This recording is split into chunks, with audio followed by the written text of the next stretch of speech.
una vaca y un avión. Don Pedro, bienvenido. Buenos días, Álvaro. Buenos días a la audiencia también. Gracias por la entrevista. No, el presidente, vaya, fue ministro de Seguridad.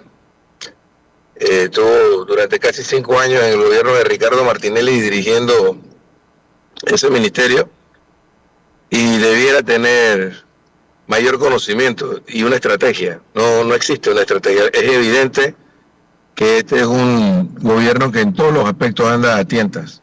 Gente con muy poca experiencia política y muy poca experiencia en la gestión pública. Quizás él es el más experimentado, pero ya vemos que ni siquiera en el tema de seguridad, que fue su cartera cuando fue ministro en el gobierno de Ricardo Martinelli, tiene una estrategia y tiene algo que decir. Es lamentable cómo trató a los periodistas durante fiestas patrias dándole la espalda cuando se le preguntaba sobre el tema, pero luego de varios días en los que pudo prepararse para darle una respuesta satisfactoria y alguna luz frente a la inseguridad creciente que vive Panamá, se sale con esto. O sea, jueves tras jueves vemos a una persona prepotente, arrogante, sin mayores elementos que mostrarle a la sociedad panameña, hacer planteamientos que no satisfacen a nadie, realmente. O sea, decir que las personas que son víctimas de secuestro, decir que las personas que son víctimas del crimen organizado, eh, muchos de ellos víctimas inocentes, son personas que se lo buscaron, es terrible. O sea, terrible de parte de alguien que quiere eludir a toda costa su responsabilidad como jefe del Estado y jefe principal del tema de la seguridad. Señor Pedro Miguel, otro de los temas que se abordó ayer y que lo mencionó también el Contralor el martes cuando conversábamos con él aquí en este programa, es el tema de el dinero robado al país que circuló a través del sistema bancario panameño. Ambos funcionarios, y no cualquiera, el presidente y el contralor, han hablado de que la banca panameña se ha prestado, precisamente, sin mencionar bancos específicos, para mover este dinero producto de la corrupción en Panamá. ¿Cuál es su manera de pensar en torno a esto y el hecho de que, repito, yo no conozco ningún banco que haya sido procesado, ningún banco que haya sido sancionado o cerrado por este tipo de cosas? Bueno, mira, el presidente una vez más actúa con un cinismo inaudito. O sea, a él se le olvida quién fue ministro precisamente en el gobierno más corrupto de la historia de este país. Ahí tenemos el caso de Odebrecht. Durante más de 11 años se ha estado ventilando, han vuelto a postergar una vez más la audiencia. Hace algunas semanas hablaba sobre lo frustrado que se sentía con los casos de alto perfil. Y no sé de qué casos de alto perfil de la pasada administración él está hablando, porque lo único que hemos visto son representantes, alcaldes, funcionarios de baja jerarquía, procesados y perseguidos. Y se le olvida Blue Apple, se le olvida Odebrecht, se le olvida el caso de los radares, por el que él estuvo preso durante 6 meses, y que se salvó por un sospechoso tecnicismo. El fiscal de la causa no solicitó una investigación compleja, algo por lo que debería investigarse a quienes dirigían ese proceso. Y vencieron los 6 meses, entonces su abogado, el hoy procurador, presentó un amparo ante la Corte Suprema de Justicia que se le falló en tiempo récord a favor. ¿Cuántos amparos no hay en la Corte que demoran gran cantidad de tiempo? A él se le falló inmediatamente después de que se vencieron los 6 meses, por eso salió. A nosotros no se nos ha olvidado, señor Mulino. Si a usted se le olvidó, a nosotros no se nos ha olvidado. Y ahí fueron, le recuerdo a los panameños, fue una contratación de 400 millones de dólares del erario panameño que se perdieron, señor Mulino, se perdieron. Los 400 millones de dólares del pueblo panameño de los 6 radares, cuyo costo era de aproximadamente cada uno 6 millones de dólares, pero se compraron en 240 millones de dólares, más los helicópteros, que se los compraron a Finmecánica. A nosotros no se nos ha olvidado eso. ¿Por qué no habla de ese caso? ¿Qué pasó con el caso de los radares en el que él estuvo involucrado? Entonces llega ahora a su condición de presidente, arrastrado por la popularidad de Ricardo Martinelli en la pasada elección y no por su propia popularidad, y ahora se ha convertido en una persona autoritaria, pero además vengativa y perseguidora, porque él no está viendo quién se la hizo, sino quién se la paga. Y el sistema judicial politizado del que él se quejaba es exactamente lo que él está replicando. Pero no deja ningún radio blanco, no deja ningún encopetado procesado. Es más, en el caso, por ejemplo, de los auxilios económicos, no ves a nadie de las familias encopetadas de los pasados gobiernos, ni siquiera del pasado gobierno procesado. Ves a chicos de la comarca, o ves a Bernardo Meneses, de los sectores populares. No ves a nadie del Club Unión que está siendo procesado por este gobierno, porque es que este es el gobierno de los empresarios, como él mismo lo ha identificado. Entonces, usted está utilizando y abusando de su poder, está utilizando el sistema judicial para eso.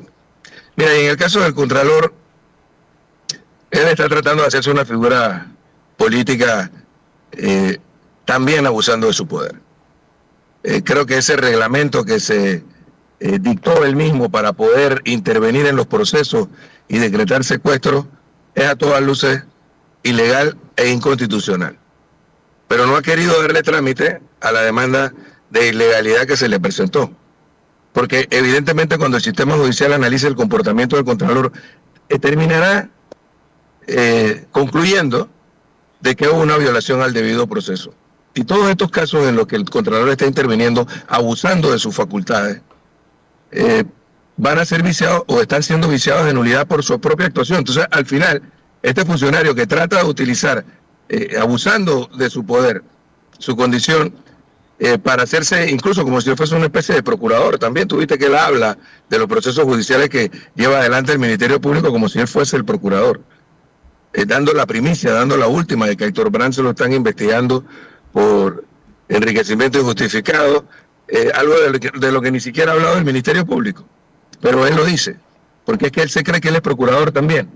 Entonces él al final podrá terminar siendo considerado como una persona imprudente o incompetente, o incluso pudiera ser considerado como una persona cómplice, que terminó actuando de esta manera para favorecer en los procesos a sus amigotes. Entonces, ambos, tanto el procurador, el presidente de la República como el señor Contralor, están embriagados de poder. Están actuando de una manera déspota, de una manera prepotente, de una manera a la que hay que ponerle freno. Es importante que los panameños actuemos, las organizaciones que están hoy muy silenciadas por la persecución que se ha dado precisamente contra el movimiento social en Panamá, se levanten y actúen y enfrenten los abusos de poder de este gobierno. Bien, yo quiero aprovechar lo que usted está señalando, porque de manera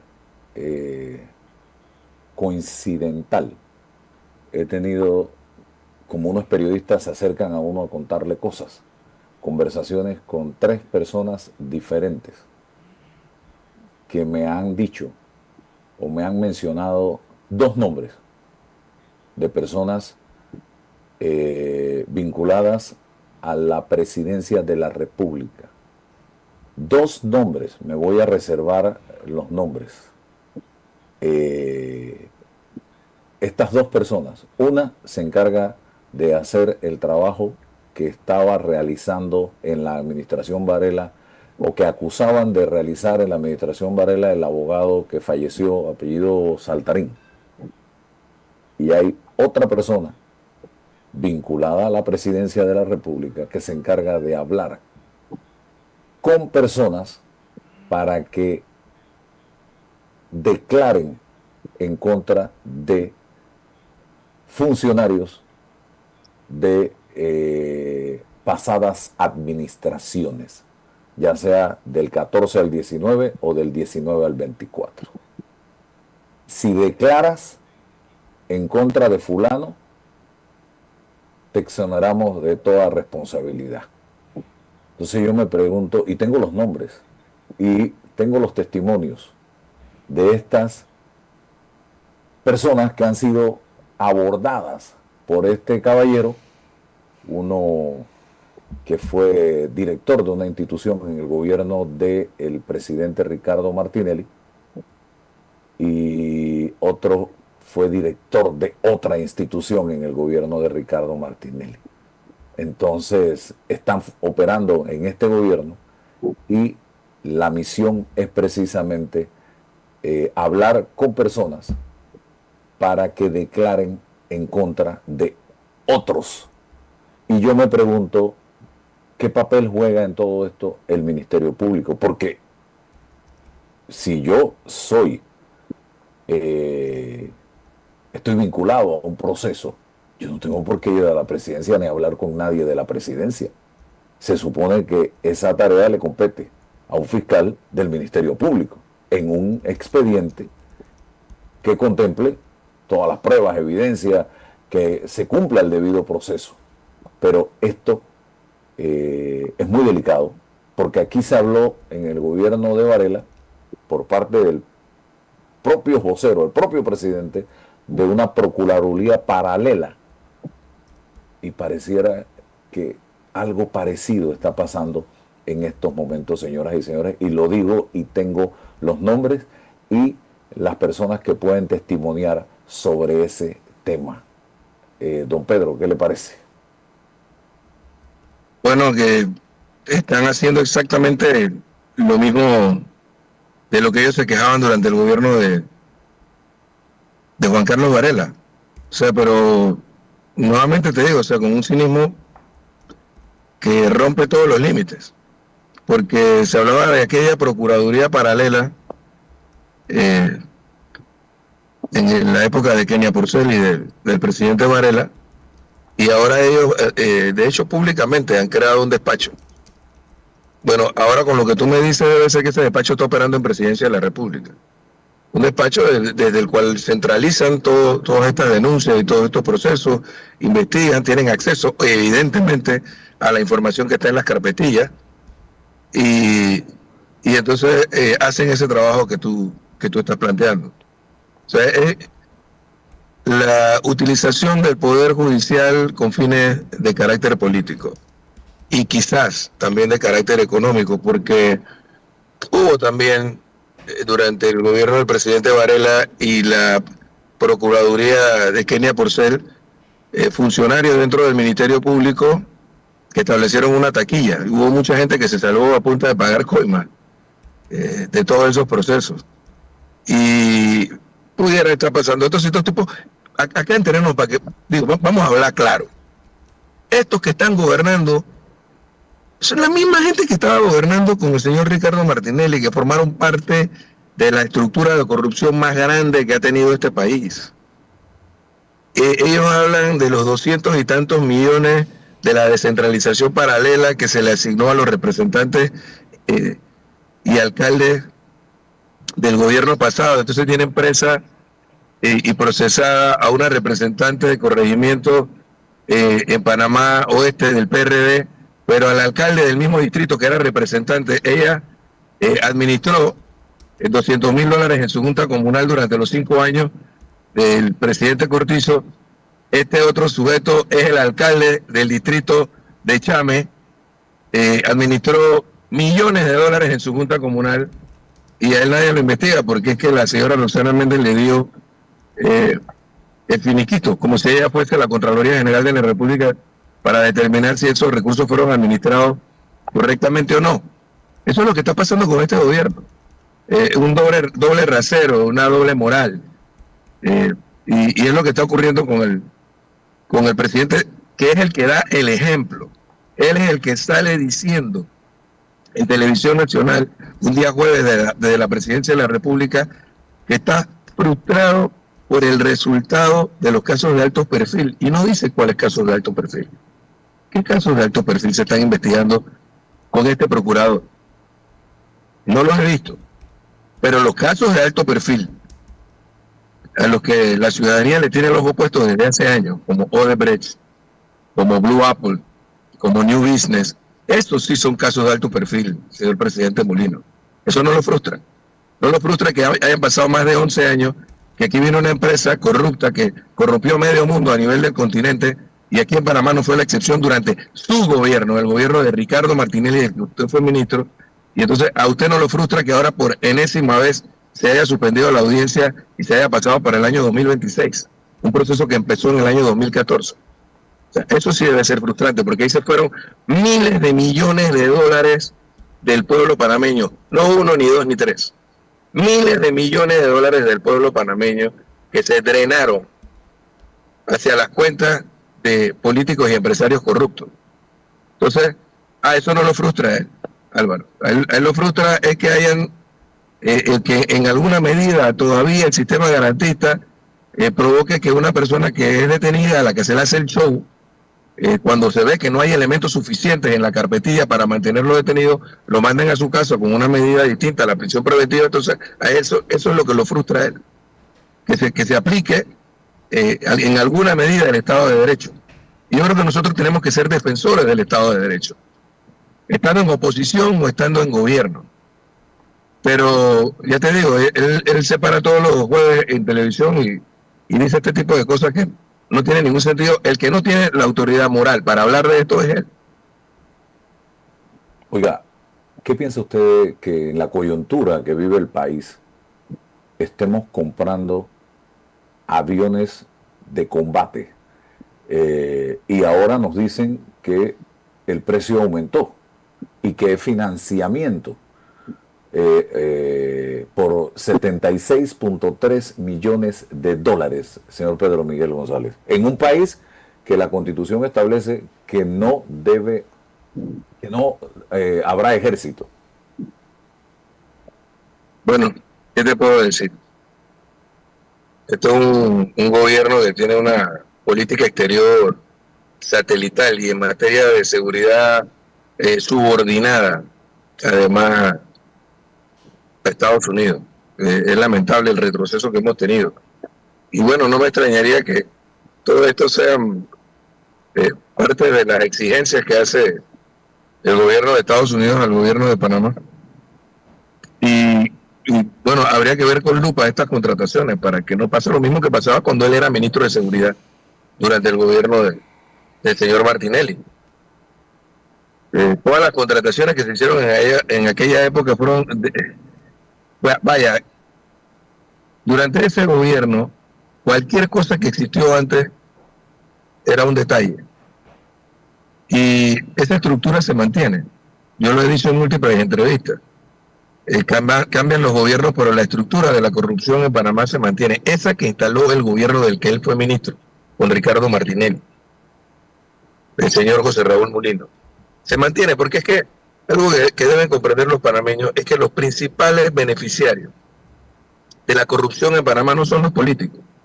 Los políticos son los instrumentos de turno, a veces hasta tontos útiles. Pero los verdaderos beneficiarios, los que mayormente se benefician de estos actos de corrupción, son los empresarios corruptos, los que corrompen a los políticos de turno. Entonces, eso se mantiene. Y no me extrañaría, valdría la pena ver con lupa estas contrataciones, porque como tú bien lo has dicho, no creo que haya necesidad de hacerlo. No hay ninguna necesidad de hacerlo. Es más, creo que hay instrumentos que ya no requieren ni siquiera, hay la tecnología suficiente, que ya no se requiere ni siquiera ese tipo de patrullaje y ese tipo de equipos para poder supervisar qué es lo que ocurre. Tecnología satelital, drones, etcétera, que son mucho más económicos que estos gastos innecesarios que hace el Ministerio de Seguridad. Oiga, ¿cómo están las cosas en la campaña interna del PRD para la Secretaría General? Es una de las preguntas. Y lo segundo, hemos visto cómo en el pasado el secretario general del partido era el que tenía la representación legal, la dirección del colectivo del CEN, la vocería. Hoy eso ha quedado en manos del presidente del partido. Si usted gana esa elección, ¿qué va a pasar? Bueno, el estatuto del partido no ha cambiado. El estatuto del partido es claro, el representante legal y vocero oficial del partido es el secretario o la secretaria general. Quien ocupa ese cargo es tanto el representante legal, el que ve la parte administrativa del partido, el que coordina la organización del partido y el vocero oficial. Eso no ha cambiado y eso va a seguir así a partir del 23 de noviembre. No, la campaña marcha bien.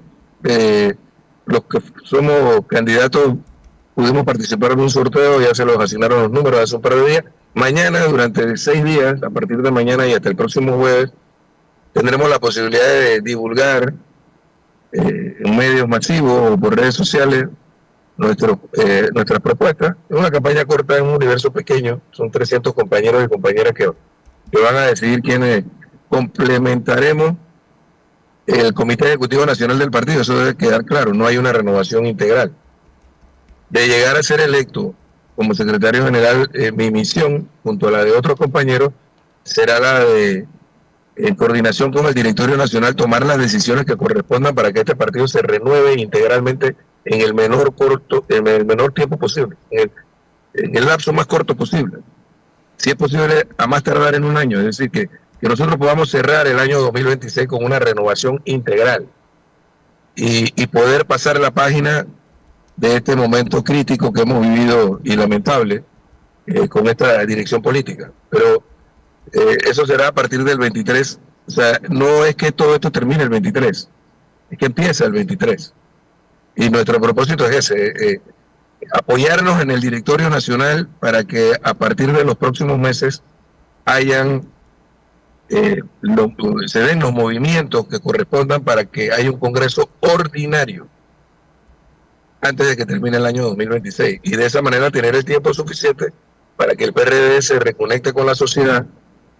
Hay una desconexión total entre el liderazgo político del país y el liderazgo social. El PRD está llamado a llenar un vacío importante que hay en la oposición panameña. Nadie hace oposición en este país prácticamente. Este es un gobierno... Mira, este gobierno es más impopular que el gobierno de Nito Cortizo a las finales, o que el gobierno de Mireya Moscoso, el de Guillermo Endara, que fueron quizás los gobiernos más impopulares al final de su mandato. Bueno, este nada más tiene un año y tanto, y el presidente tiene una popularidad por el piso y una ejecutoria pésima, pero nadie le hace oposición, porque hay miedo, hay temor. Después de lo que ocurrió con la ley 462, de la utilización del Poder Judicial para perseguir al sindicalismo, del desmantelamiento del movimiento sindical y del movimiento social. Entonces, alguien debe empezar a hacer oposición, y la estructura que está llamada a hacerlo es el partido que fundó Omar Torrijos, sobre todo porque quienes gobiernan pretenden retroceder este país a etapas que superamos en 1968. Todo el modelo político que pretende imponer este gobierno cuando se ve su pretendida reforma constitucional reversar en el tiempo para volver a un modelo en el que el poder económico local o el poder económico nacional sea el que controle el poder político. Y eso hay que enfrentarlo. Y el partido que tiene que enfrentarlo es el partido que fundó Torrijos, es el nuestro, que no está jugando su papel, pero que a partir del 23 de noviembre va a empezar a jugar. Oiga, en la pasada administración se dieron muchas críticas, no solo externamente, sino también a lo interno, de miembros del PRD, en contra de la forma como se estaba administrando el país, que había quedado en manos del vicepresidente de la República, José Gabriel Carrizo, y no del presidente Laurentino Cortizo.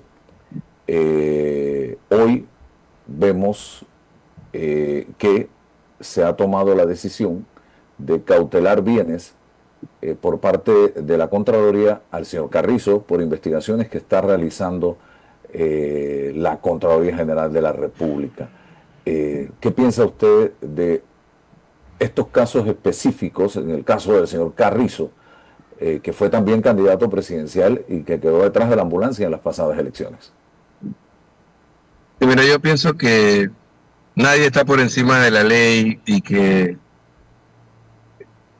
si hay que investigar algo, debe investigar. No solo en el caso del señor Carrizo, en el caso de todo el mundo. Pero cuando se dice que nadie está por encima de la ley, tampoco el presidente está por encima de la ley y tampoco el contralor está por encima de la ley. Y como lo dije hace un rato, él está actuando, rebasando sus competencias y no quiere someterse al control de la legalidad. Se niega y ahí está estampado. Ahora te paso cuando termine la entrevista una resolución firmada por él y por el secretario general de la Contraloría en la que rechaza la advertencia de ilegalidad y deciden no remitir a la Corte Suprema de Justicia la advertencia que fue presentada por un abogado reconocido en Panamá. O sea, él cree que él puede seguir por encima de la ley. Lo que hizo en los casos, por ejemplo, de Héctor Carrasquilla y de José Gabriel Carrizo va en esa dirección. Pero como dije hace un rato, en lo que él está haciendo pudiera ser considerado más adelante un vicio de nulidad. Y ahora que mucha gente lo está aplaudiendo, el día de mañana podrán abucharlo. Porque al final está actuando de forma imprudente o incompetente por desconocimiento y por mal asesoramiento, o en este o en otros casos pudiera estar actuando o ser considerado como un cómplice, porque si estos casos se caen, cualquier caso que está siendo investigado, no el de estos compañeros, sino el de cualquier otro panameño que esté siendo investigado en su patrimonio o en sus actuaciones administrativas, él no es la persona competente para aplicar este tipo de medidas. Mira, aquí en Panamá se creó una jurisdicción de cuentas. Antes existía la Dirección de Responsabilidad Patrimonial en la Contraloría General de la República, que tenía dentro de sus facultades tomar este tipo de decisiones.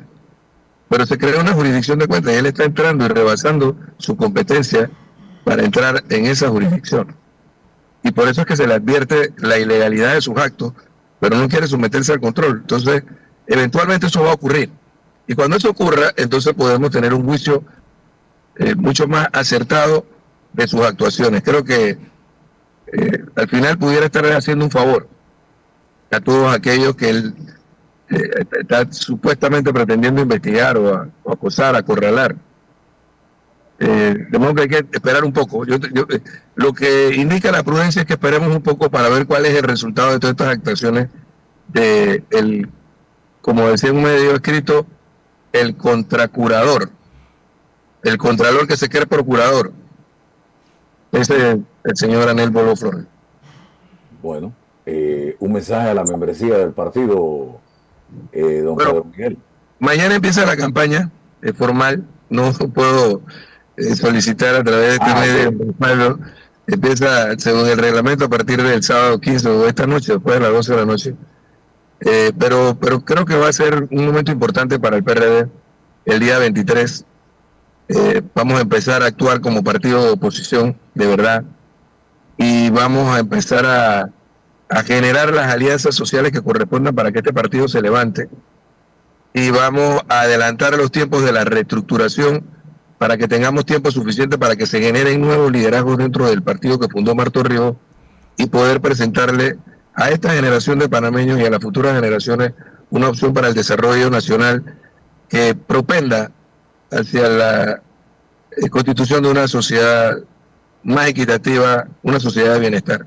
Ese es el papel que nos corresponde a nosotros, y empezamos a jugarlo a partir del próximo 23. Los diputados de la bancada del partido están divididos, están unidos a favor de una candidatura, y si usted tiene un equipo en esta elección, porque se escogen 5 cargos. Sí, o sea, hay compañeros. Lo que pasa es que hay compañeros dentro de la campaña que están aspirando a los distintos cargos. Hay varios de los que están aspirando a los cargos que me están apoyando.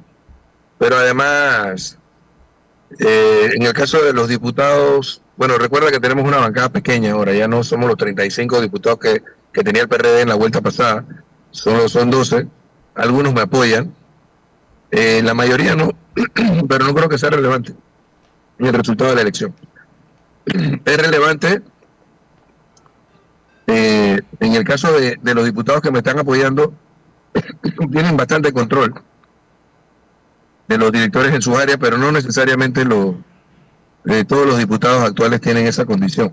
Y tampoco los he visto rasgándose las vestiduras para apoyar a quienes me adversan. Bueno, gracias, don Pedro Miguel González, por estar con nosotros en la mañana de hoy. Que tenga excelente día. Seguimos en contacto. Gracias. Saludos. Bien, seguimos acá. Está con nosotros la colega